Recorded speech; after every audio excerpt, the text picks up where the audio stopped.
Air selalu mendidih pada suhu 100 derajat Celcius dan membeku pada suhu 0 derajat Celcius. Akan tetapi, air garam ternyata baru mendidih pada suhu di atas 100 derajat Celcius dan membeku pada suhu di bawah 0 derajat Celcius. Mengapa hal tersebut dapat terjadi? Hal ini erat kaitannya dengan salah satu sifat koligatif larutan, yakni kenaikan titik didih dan penurunan titik beku. Apakah yang dimaksud dengan kenaikan titik didih dan penurunan titik beku? Mari kita simak pembahasannya berikut ini. Pada pembelajaran sebelumnya, telah dijelaskan bahwa air dapat menguap pada suhu berapapun dan tekanan uapnya akan meningkat seiring dengan kenaikan suhu. Tekanan uap menunjukkan kecenderungan penguapan suatu cairan sehingga terjadi perubahan wujud menjadi fasa gasnya. Makin besar tekanan uap, makin mudah suatu cairan untuk menguap. Jika tekanan uap cairan tersebut kurang dari tekanan udara luar, uap hanya akan dihasilkan dari permukaan cairan. Peristiwa ini disebut sebagai penguapan cairan. Namun jika tekanan uap cairan sama besar dengan tekanan udara luar, uap akan dihasilkan dari seluruh bagian cairan. Kondisi seperti ini disebut dengan peristiwa mendidih. Uap yang terbentuk dari seluruh bagian cairan ini dapat kita lihat sebagai gelembung. Gelembung tersebut kemudian akan naik dan pecah di permukaan cairan. Sementara itu, ketika air mengalami peristiwa menguap, tidak akan terbentuk gelembung. Hal inilah yang membedakan antara peristiwa menguap dan mendidih pada air. Dengan demikian, dapat dikatakan bahwa titik didih adalah keadaan ketika tekanan uap cairan sama dengan tekanan udara luar atau tekanan permukaan. Titik didih dilambangkan sebagai TB yang berasal dari istilah dalam bahasa Inggris, yakni temperature of boiling. Oleh karena itu, titik didih suatu cairan sangat bergantung pada tekanan di permukaan cairan. Misalnya, permukaan laut memiliki tekanan sebesar 760 mm merkuri. Sementara itu, air mendidih pada suhu 100 derajat Celcius karena tekanan uap air pada suhu tersebut sama dengan tekanan permukaan laut yang besarnya 760 mm merkuri. Jika kita memasak air di tempat yang permukaannya lebih tinggi daripada permukaan air laut, apakah air akan tetap mendidih pada suhu 100 derajat Celcius? Jawabannya adalah tidak. Misalnya, jika kita memasak air di puncak Gunung Everest yang memiliki ketinggian 8.882 meter dari permukaan laut, air akan mendidih di bawah suhu 100 derajat Celcius, yakni pada suhu 71 derajat Celcius. Oleh karena itu, titik didih air pada suhu 100 derajat Celcius pada tekanan 760 mm merkuri disebut titik didih normal air. Selain titik didih, pada pembelajaran kali ini, kita juga akan mempelajari titik beku. Titik beku adalah suhu saat tekanan uap cairan sama besar dengan tekanan uap padatannya. Titik beku dilambangkan sebagai TF yang berasal dari istilah dalam bahasa Inggris, yakni temperature of freezing. Air akan membeku pada suhu 0 derajat Celcius karena tekanan uap air pada saat itu sama dengan tekanan uap esnya. Kenaikan titik didih. Larutan yang mengandung zat terlarut yang sukar menguap akan memiliki titik didih yang lebih tinggi dan titik beku yang lebih rendah daripada pelarut murninya. Contohnya adalah larutan garam yang akan mendidih pada suhu di atas 100 derajat Celcius dan membeku pada suhu di bawah 0 derajat Celcius. Selisih antara titik didih larutan dan titik didih pelarutnya disebut kenaikan titik didih yang dilambangkan sebagai delta Tb yang memiliki persamaan sebagai berikut. Kenaikan titik didih sama dengan titik didih larutan dikurang titik didih pelarut. Kenaikan titik didih atau delta Tb tidak bergantung pada jenis zat terlarut, tetapi bergantung pada konsentrasi zat terlarut dalam larutannya. Kondisi seperti ini termasuk salah satu sifat koligatif larutan. Untuk larutan encer, besarnya kenaikan titik didih atau delta Tb bergantung pada konsentrasi molal atau disebut molalitas. Pada pembelajaran sebelumnya, kita telah mempelajari bahwa molalitas digunakan untuk menyatakan konsentrasi partikel dengan cara menghitung hasil pembagian mol zat terlarut dengan massa pelarutnya dalam satuan kilogram. Sehingga satuannya adalah mol per kilogram atau dapat juga dinyatakan sebagai m. Adapun persamaan molalitas dituliskan secara matematis sebagai berikut. Makin tinggi molalitas suatu larutan, zat yang terlarut akan makin banyak sehingga makin tinggi titik didih larutan. Adapun hubungan antara kenaikan titik didih dan molalitas larutan adalah sebagai berikut. Kenaikan titik didih sama dengan tetapan kenaikan titik didih molal dikalikan molalitas larutan. Besarnya tetapan kenaikan titik didih molal atau Kb bergantung pada jenis zat pelarutnya.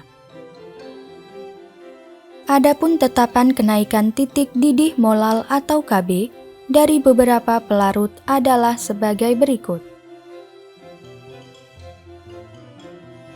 Penurunan titik beku.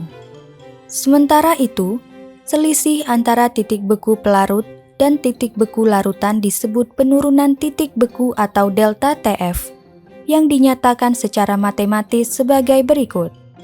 Penurunan titik beku sama dengan titik beku pelarut dikurang titik beku larutan. Penurunan titik beku atau delta Tf tidak bergantung pada jenis zat terlarut, tetapi bergantung pada konsentrasi zat terlarut dalam larutannya. Kondisi seperti ini termasuk salah satu sifat koligatif larutan. Untuk larutan encer, besarnya penurunan titik beku atau delta Tf juga bergantung pada konsentrasi molal dengan persamaannya sebagai berikut. Penurunan titik beku sama dengan tetapan penurunan titik beku molal dikalikan molalitas larutan. Besarnya tetapan penurunan titik beku molal atau Kf bergantung pada jenis zat pelarutnya. Adapun tetapan penurunan titik beku molal atau Kf dari beberapa pelarut adalah sebagai berikut. Untuk lebih memahami penentuan titik didih dan titik beku larutan, mari kita perhatikan contoh soal dan pembahasannya sebagai berikut. Contoh soal. Diketahui tetapan penurunan titik beku molal atau Kf air adalah 1,86 derajat Celcius per molal. Tetapan kenaikan titik didih molal atau Kb air adalah 0,52 derajat Celcius per molal.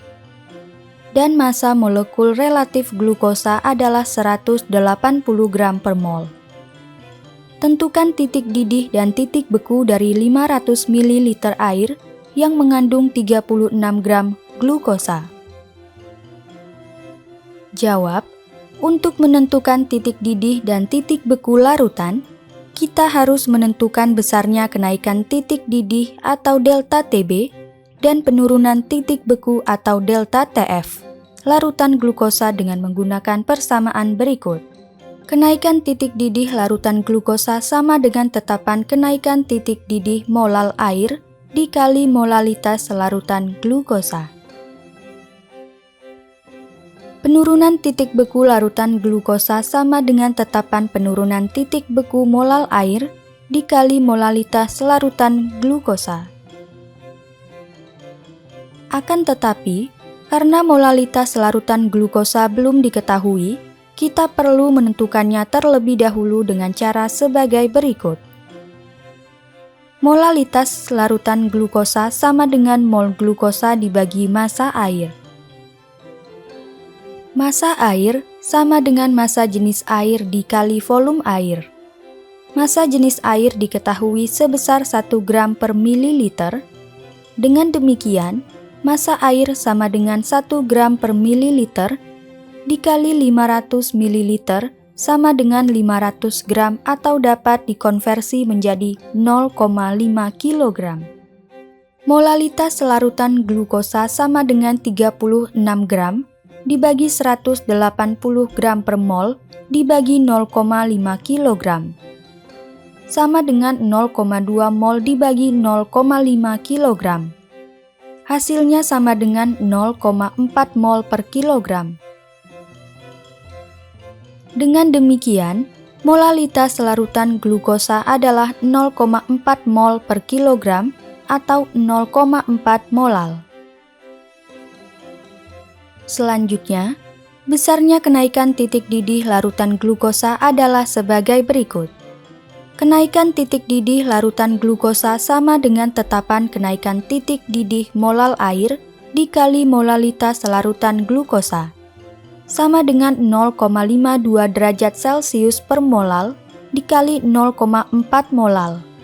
Hasilnya adalah 0,208 derajat Celcius.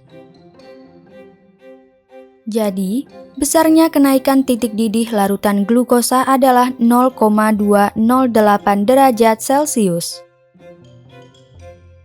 Dengan demikian, besarnya titik didih larutan glukosa dapat kita tentukan sebagai berikut.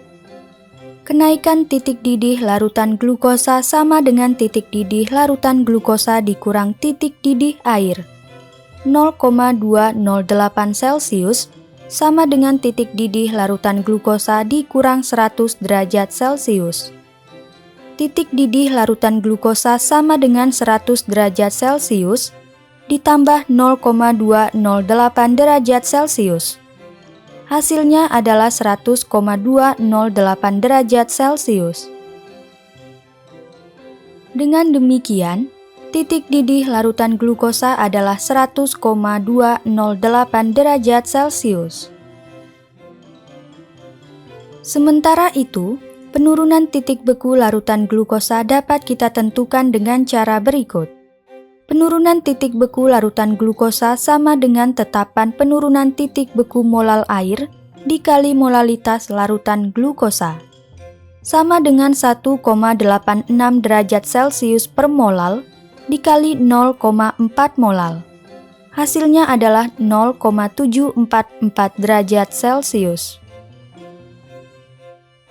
Jadi besarnya penurunan titik beku larutan glukosa adalah 0,744 derajat Celcius.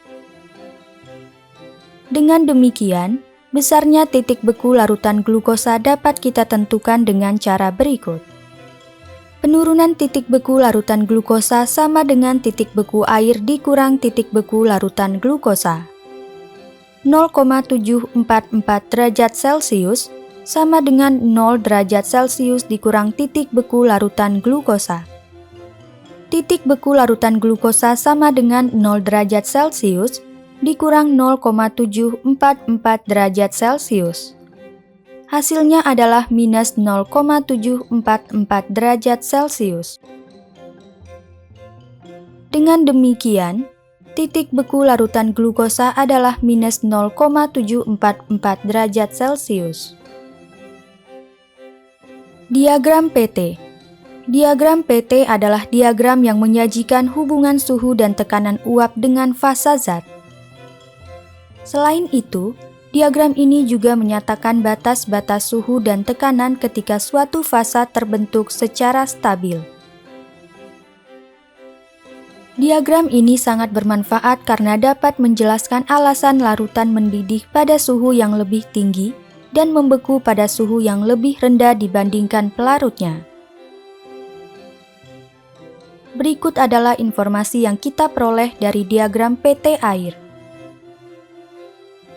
Pertama, garis didih. Garis CD dalam diagram PT disebut garis didih yang menunjukkan perubahan fasa cair menjadi gas. Setiap titik pada garis tersebut menyatakan suhu dan tekanan saat pelarut mendidih. Kedua, garis beku. Garis CE dalam diagram PT disebut garis beku yang menunjukkan perubahan fasa cair menjadi padat. Setiap titik pada garis tersebut menyatakan suhu dan tekanan saat pelarut membeku. Ketiga, garis sublimasi. Garis AC dalam diagram PT disebut garis sublimasi yang menunjukkan perubahan fasa padat menjadi gas. Setiap titik pada garis tersebut menyatakan suhu dan tekanan saat zat menyublim. Keempat, titik triple. Perpotongan antara garis didih, garis beku, dan garis sublimasi disebut sebagai titik triple, yakni ditunjukkan oleh titik C. Pada titik ini, fasa cair, padat, dan gas berada dalam kesetimbangan. Berdasarkan pembahasan sebelumnya, kita telah sepakat bahwa titik didih larutan akan lebih tinggi dibandingkan titik didih pelarutnya, dan titik beku larutan akan lebih rendah dibandingkan titik beku pelarutnya. Oleh karena itu, garis didih dan garis beku larutan akan selalu berada di bawah garis didih atau garis beku pelarutnya sebagaimana ditunjukkan oleh diagram PT air pada gambar berikut. Pada grafik tersebut, tampak bahwa tekanan uap larutan belum mencapai 760 mm merkuri pada suhu 100 derajat Celcius. Oleh karena itu, larutan belum mendidih ketika mencapai suhu 100 derajat Celcius. Namun ketika suhu larutan lebih dari 100 derajat Celcius, tekanan uap larutan tersebut akan mencapai 760 mm merkuri. Hal ini menunjukkan bahwa larutan memiliki titik didih yang lebih tinggi daripada pelarutnya. Sementara itu, penurunan tekanan uap akan menyebabkan titik beku larutan menjadi lebih rendah dibandingkan titik beku pelarutnya. Poin-poin penting pada pembelajaran kali ini adalah sebagai berikut. Pertama, titik didih adalah keadaan ketika tekanan uap cairan sama dengan tekanan udara luar atau tekanan permukaan. Titik didih dilambangkan sebagai TB yang berasal dari istilah dalam bahasa Inggris, yakni temperature of boiling. Kedua, titik beku adalah suhu saat tekanan uap cairan sama besar dengan tekanan uap padatnya. Titik beku dilambangkan sebagai TF yang berasal dari istilah dalam bahasa Inggris, yakni temperature of freezing.